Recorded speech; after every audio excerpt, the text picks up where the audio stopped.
So Kuan Yin method, the method without method, the one that uses the soul to transmit to the soul by God's grace, by all the Master's power. That is the way to liberate ourselves and to become a Buddha in one lifetime, or eventually at least liberated in this lifetime, if the practitioner adheres to the teaching of the Master and does meditation, yes, and keeps the discipline. It's just like if you drive the car, you have to keep the discipline on the road or you'll be in trouble.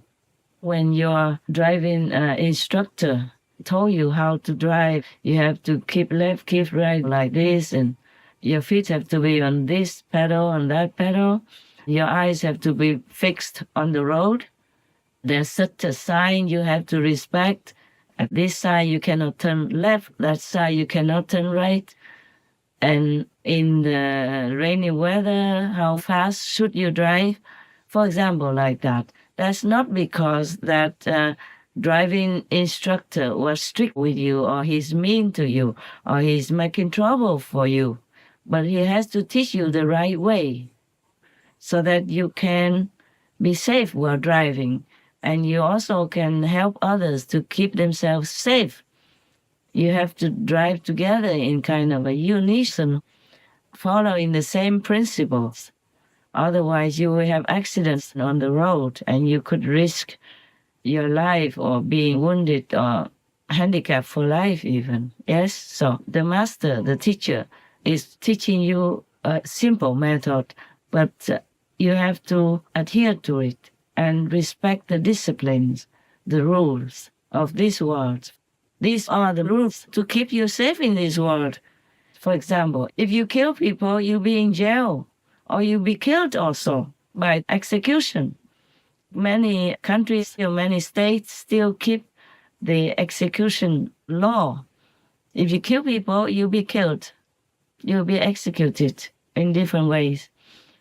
So if the master tells you don't kill, don't steal, don't take drugs and alcohol, for example, like that, be filial to your parents, grandparents, be peaceful with your family members, etc.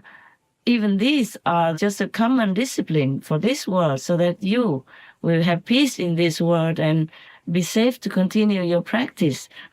That alone is not enough for you to be a Buddha yet. And even if you don't eat anything at all, that will not bring you to Buddhahood. Your heart has to be 100% absolutely sincere and longing for it. Even if you recite a Buddha's name or Jesus Christ's name or Saint Mary's or any saints, your heart must be sincere, absolutely one-pointed in worship and belief in that saint, in that Buddha. So if you just keep saying Amitabha Buddha, Jesus Christ, without any intention, without any sincere effort in it, without your heart in it, then it's useless. It won't bring you anywhere. You still can go to hell.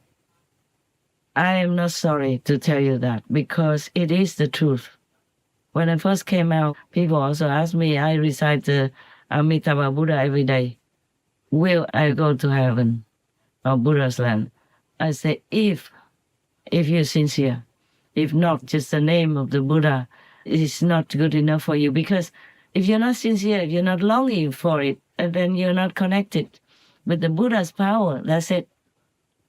Your purity of your heart, your sincerity, your longing for the Buddha's land or for God, that is like the plug into the socket of the electricity that will give you the power to light up your house, to watch the whole world through television, to call your friend from the other side of many oceans, from the other side of the world, for example. If there's no plug in the socket, you will have no electricity. Some people recite Amitabha Buddha and still go to hell. That even eat vegetarian, a vegan, go to temple a lot, offer money, food and offer service or financials to monks and still go to hell. Many went to hell, many monks and nuns, Buddhist monks, Buddhist nuns, Catholic priests, Catholic nuns, and many other religious, even so-called holy monks and nuns went to hell. And you know, I took the precept of telling the truth. I do not lie to you. I don't need to do that. No reason. So make sure that your heart is sincere. So don't care if you're man or woman, you will reach Buddhahood. Maybe not in this lifetime because you don't have enough time or you don't concentrate enough, but your master will help you when you are going away from this world at the end. The master will take you up to a higher level. If at least in this lifetime you trust the master, you don't do any wrongful deeds according to at least the 5 precepts to keep human society in peace even. It's not just for the Buddha, yeah? In Buddha's land, you don't have any 5 precepts. You don't hear the name of sin. You don't hear the word of suffering. You don't hear anything like many things we hear in this world, which are sometimes very bad, very sinful, very not favorable, not noble, not even good to hear, and not elegant, yeah? In Buddha's land, once you get out of this world and go to Buddha's land, even in the lowest level of heavens, meaning Buddha's land, you don't hear such words the way we hear anymore.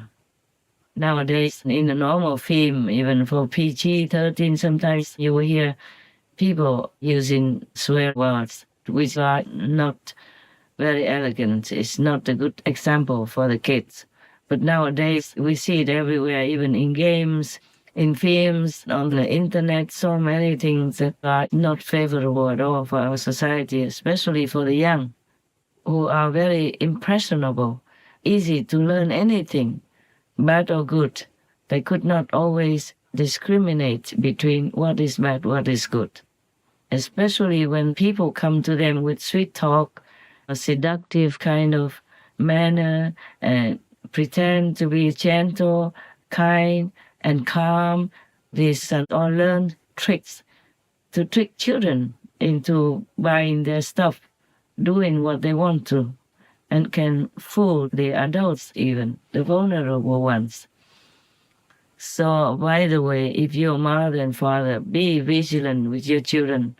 Don't think that whatever you say, they don't listen. They do listen. So you keep telling them, no, no drugs, no bad friends. Whoever's a friend, you have to know. Whatever they do, you must know. Whatever the friend told them, you must know. But you have to be friends with your children, otherwise they won't trust you to tell you everything. You tell them no, they will understand that and they will stay away. If you don't ever tell them, don't take drugs, don't drink alcohol, don't go out and fool around at night, then they will not know about it. They will think it's just like eating. You don't tell them, they still eat. So you have to tell them, no, no, no, it's bad. You explain to them how bad it can be. Not just now in their young time, but after their marriage, for example. Drinking can cause trouble for marriage and giving birth to deformed children or not healthy children, for example. Smoking also is really fatal to many children. So you have to tell your children, okay? Don't think that they don't listen. Maybe they don't say anything. They don't express to you that they listen to you, but they do listen. You tell them anything that's good for them, they will listen. Even if they might not expressively say that, oh, thank you for saying good things. But they think about it. They're young, they're impressionable. They listen to anything, good or bad. So you make sure you tell them all the good stuff. Make sure they learn all the good things. As much as you can, of course. Keep an eye on them. They're young, they're more vulnerable than you even. So please take care of the children. They are so tender, so vulnerable, so easy to be led astray and to go into harmful company. Please, please take care of the children, okay? Tell them. You have to tell them. This I think I said before, but I emphasize it again because I love children, because I understand how weak they are, how meek they are. They just came out into the world. They have not much experience of the society, which is full of badness also, not just goodness. Yeah, but luckily nowadays we have goodness shown all the time, anywhere. On the internet, in films, on our Supreme Master television. I also search for good examples, and my team does a lot also together, like we bring out good people. We have also show good people, good work, but we also show good people casually, or animal people's good behavior or good deeds all the time on our Supreme Master television. So you can encourage your children to watch them, to have a good example imprinted in their young brain, young mind. And when they grow up, they will live according to those. I'm so touched. Many times I cry when I'm doing the editing, because there are people outside there. They are so loving, so kind. Some man just run into a frozen lake just to rescue a dog person, not even his dog person. And some group of men or women, hold hands together so that they can safely go into the deep water to bring in an animal person. Some animal people also rescue other animal people. It's not even their friend or their family.